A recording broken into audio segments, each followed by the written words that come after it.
할렐루야. 오늘도 새날을 주신 하나님을 찬양합니다. 무더위가 계속 이어지고 있죠.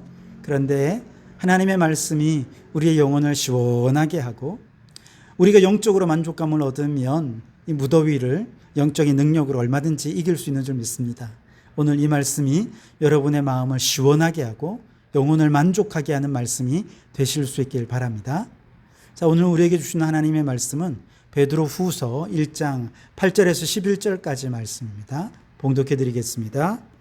이런 것이 너희에게 있어 흡족한 즉 너희로 우리 주 예수 그리스도를 알기에 게으르지 않고 열매 없는 자가 되지 않게 하려니와 이런 것이 없는 자는 맹인이라 멀리 보지 못하고 그의 옛 죄가 깨끗하게 된 것을 잊었느니라. 그러므로 형제들아 더욱 힘써 너희 부르심과 택하심을 굳게 하라. 너희가 이것을 행한즉 언제든지 실족하지 아니하리라. 이같이 하면 우리 주 곧 구주 예수 그리스도의 영원한 나라에 들어감을 넉넉히 너희에게 주시리라. 아멘. 오늘도 이 말씀을 통해 우리에게 주신 하나님의 음성을 듣게 되기를 바랍니다. 베드로 사도는 지난 시간에 고난의 때에 우리가 더욱 힘써야 될 것은 신성한 성품에 참여하는 것이다 라고 말씀했습니다. 그 신성한 성품에는 무엇이 있었습니까? 믿음, 덕, 지식, 절제, 인내, 경건, 형제우애, 사랑 8가지 신성한 성품이 있었습니다. 이처럼 신성한 성품에 참여하게 되면 어떻게 되는가? 우리의 삶에 그 성품이 열매로 맺혀지게 된다는 것입니다. 8절에 보면 이런 것이 너희에게 있어 흡족한 즉 너희로 우리 주 예수 그리스도를 알기에 게으르지 않고 열매 없는 자가 되지 않게 하려니와. 아멘. 자, 이때 예수를 나의 구주로 나의 그리스도로 안다라고 하는 것은 신성한 성품에 참여하기에 더 힘쓰는 성화의 삶을 살게 되는 사람들이 경험적으로 체험적으로 깨닫게 되는 알미라는 것이죠.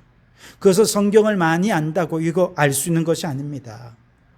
직접 신의 성품에 참여하고 신성한 성품을 그의 삶의 열매로 맺게 되는 과정에서 우리 주님이 이런 분이시구나, 이렇게 좋은 분이시구나 라고 하는 것을 온 삶으로 깨닫게 되는 것이죠.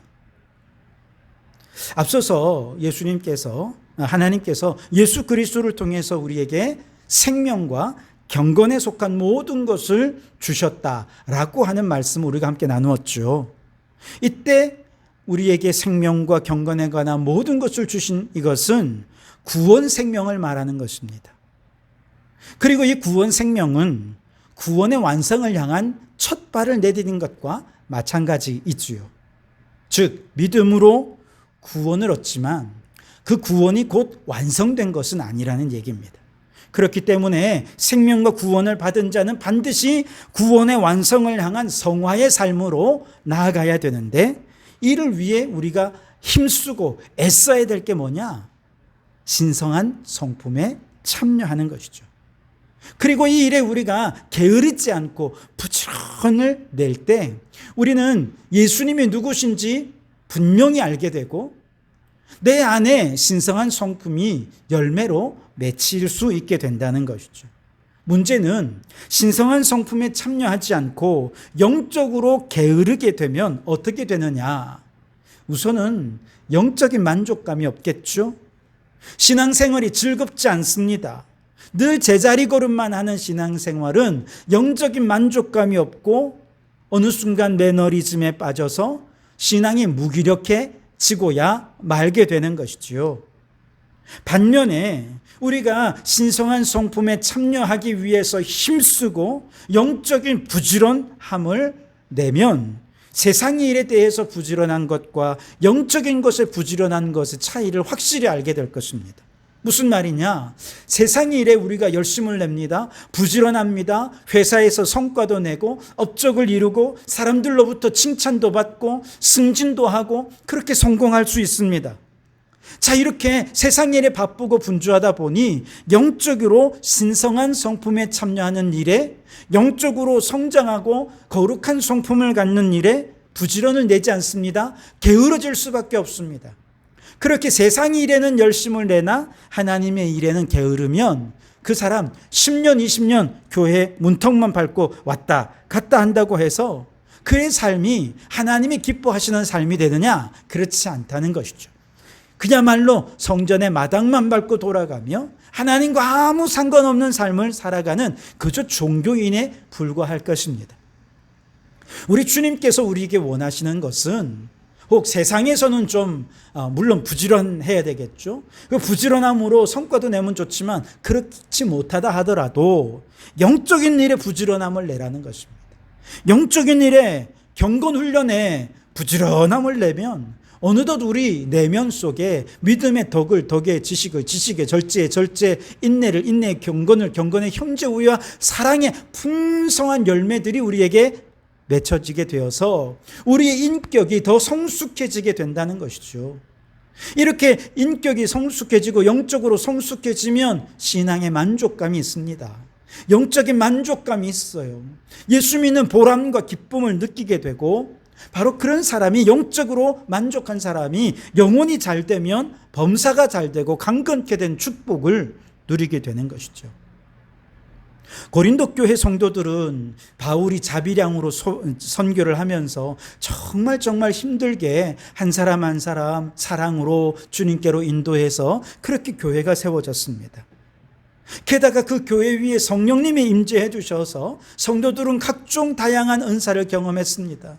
병 고치는 은사를 경험한 사람도 있고 예언의 은사를 경험한 사람도 있고 방언의 은사를 경험한 사람도 있고 또 섬김의 은사를 경험한 사람도 있습니다. 다양한 은사를 경험했습니다. 그런데 이렇게 다양한 은사를 경험했음에도 불구하고 이들이 부족한 것이 있었는데 그것은 바로 영적인 성장과 성숙을 위해 부지런을 내는 일이 부족했다는 것이죠. 신성한 성품에 참여하는 일에 부지런하지 않고 게을렀다는 것이죠.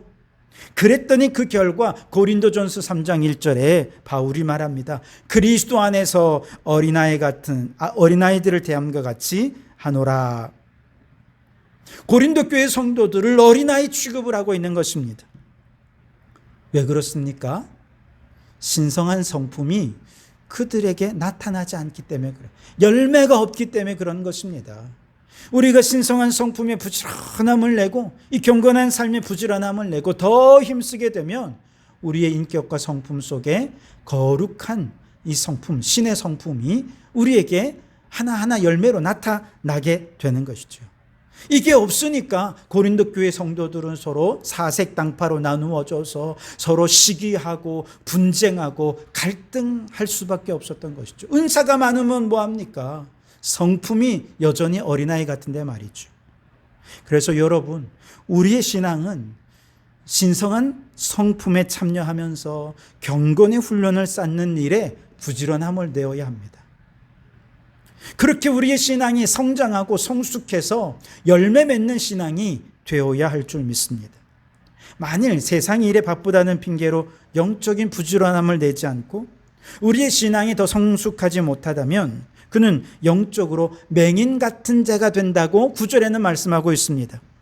이런 것이 없는 자는 맹인이라 멀리 보지 못하고 그의 옛 죄가 깨끗하게 된 것을 잊었느니라. 그렇게 말씀을 하십니다. 신앙이 성장하지 못하면 우리가 마치 맹인처럼 보지 못하는 것이 있다는 거예요. 우리가 보지 못하는 게 무엇일까요? 육신의 눈으로야 다 보지만 영적인 눈으로 보지 못하는 게 있다는 것입니다. 그것이 뭐냐? 예수 그리스도로 말미암아 내 죄가 씻어지고 사해진 것처럼 다른 사람의 믿음의 형제 자매의 죄가 용서받고 사함받았다는 사실을 보지 못한다는 것입니다. 그의 옛 죄가 깨끗하게 된 것을 잊었느니라. 이것을 잊어버리게 되면 어떡합니까? 영적인 우월주의에 빠지지요. 내 신앙이 대단한 줄 압니다. 그리고 다른 사람들처럼 아유 저 사람은 방언도 못하네, 저 사람은 예언도 못하네, 기도도 못해, 그러면서 정죄하고 시기하고 때로는 분쟁하게 되더라는 것이죠. 신성한 성품에 부지런히 참여해서 믿음의 덕을 덕에, 지식을 지식에, 절제에 절제에, 인내를 인내에, 경건을 경건에, 형제 우애와 사랑을 더하면서 우리의 인격과 성품이 아비의 신앙으로 성숙하게 되면 믿음의 형제 자매들, 그들을 위해 예수님께서 십자가에 지셨고 예수님이 저들의 죄를 사해 주시기 위해 십자가에 자신의 온 몸을 던질 정도로 그렇게 사랑받는 존재가 저들이라는 사실을 깨닫게 되겠죠. 그러니 그들이 내게 혹 실수를 하고 때로는 잘못한다 해도 허물을 다 덮어주는 사랑으로 이해하고 용납하게 되지 않겠습니까? 고린도 교회같이 싸우고 다투는 일 없이 사랑이 넘치는 교회가 될 것이라는 것이죠.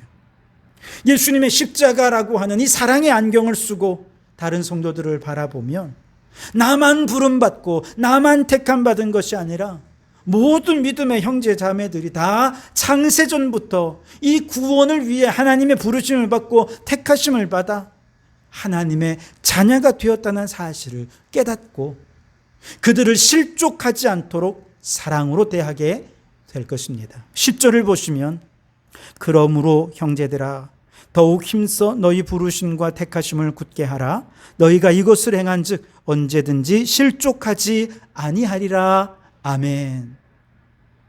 십자가의 그 거룩한 안경을 쓰고 성도들을 바라보면 예수님도 그의 죄를 씻기 위해 십자가에 돌아가실 정도로 그렇게 사랑받는 존재구나. 그들을 인정해주고 함께 이해하고 사랑해주게 됩니다. 근데 여기서 끝나는 것이 아니라 그가 실족하지 아니하도록 말과 행동을 조심하고 그를 존귀한 존재로 여겨 대한다라고 하는 것이죠. 믿음의 형제를 실족하게 하는 일이 우리에게 너무나도 두려운 일이기 때문에 이 일을 경계하고 조심하지 않을 수가 없게 된다는 것입니다. 예수님께서 마태복음 18장 6절에서 9절 말씀에 이렇게 말씀을 하셨죠. 누구든지 나를 믿는 이 작은 자 중 하나를 실족하게 하면 차라리 연자매 똘이 그 목에 달려서 깊은 바다에 빠뜨려지는 것이 나으니라. 실족하게 하는 일들이 있음으로 말미암아 세상에 화가 있도다. 실족하게 하는 일이 없을 수는 없으나 실족하게 하는 그 사람에게는 화가 있도다. 만일 내 손이나 내 발이 너를 범죄하게 하거든 찍어 내버리라. 장애인이나 다리 저는 자로 영생에 들어가는 것이 두 손과 두 발을 가지고 영원한 불에 던져지는 것보다 나으니라. 만일 내 눈이 너를 범죄하게 하거든 빼어버리라. 한 눈으로 영생에 들어가는 것이 두 눈을 가지고 지옥불에 던져지는 것보다 나으니라. 아멘. 형제자매를 실족하게 하는 것은 우리가 천국에 들어가지 못하게 하는 결정적 요인이 될 수 있다는 것이죠. 그러니 형제자매가 실족하지 않도록 사랑으로 존귀히 여기는 것 너무너무 귀한 일이 된다는 것이죠. 근시한 맹인같이 되어서 그도 죄 씻음 받은 자임을 잊어버린 채 함부로 말하고 함부로 대한다면 그 사람 천국 들어갈 수 없을 수도 있다는 얘기입니다. 이처럼 믿음의 형제자매들이 실족하지 않도록 서로 주님께서 부르시고 택함받은 존귀한 존재로 바라보고 존귀히 여기는 자가 되면 우리는 신의 성품을 열매로 맺을 수 있게 될 것이라는 것이죠. 부름받고 택함받았다는 사실을 인정받는 것만으로는 구원이 완성되는 것 아니지요. 그것을 분명히 믿고 확신한다면 신의 성품에 참여해서 믿음, 덕, 지식, 절제, 인내, 경건 등을 통해서 형제를 사랑하고 더 나아가 이웃을 사랑하는 자가 되는 것입니다. 그런 열매들을 맺을 수 있게 된다는 것이죠. 그 모든 출발점이 그도 예수님이 죄 씻어주신 사람이다. 그도 창세전부터 부름받은 자고 택함받은 자다라고 하는 것을 인정하는 것부터 시작된다는 것이죠. 그렇게 우리가 신의 성품에 참여하기 위해 더욱 힘쓰는 자로 살다가 저 천국에 가서 주님 앞에 서게 되면 비로소 구원이 완성이 되겠죠. 11절에 이같이 하면 우리 주 곧 구주 예수 그리스도의 영원한 나라에 들어감을 넉넉히 너희에게 주시리라. 아멘. 우리가 부르심과 택하심에 대해 확실히 알고 서로 실족하지 않도록 하기 위해 신성한 성품에 참여하게 하신 궁극적인 목적, 그 신성한 성품을 열매로 맺게 하신 궁극적인 목적이 뭐냐? 바로 우리 구주 예수 그리스도의 영원한 나라에 들어가는 것이죠. 열심히 신앙생활 한다고 했는데 영원한 나라에 들어가지 못한다면 그 신앙생활 헛된 것 아니겠습니까? 그렇다면 영원한 나라에 들어가도록 신앙생활을 잘 하는 것 너무너무 중요한 것 아니겠습니까? 어떻게 해야 우리가 영원한 나라에 들어가는 그런 신앙생활을 할 수 있는가? 그것은 부지런히 신성한 성품에 참여하는 것이죠. 신성한 성품이 우리 안에 인격으로 열매 맺게 하는 것입니다. 그 열매를 보고 세상 사람들이 우리로 하여금 예수님의 제자구나 알아볼 수 있도록 열매 맺는 사람들이 되어야 한다는 것이죠.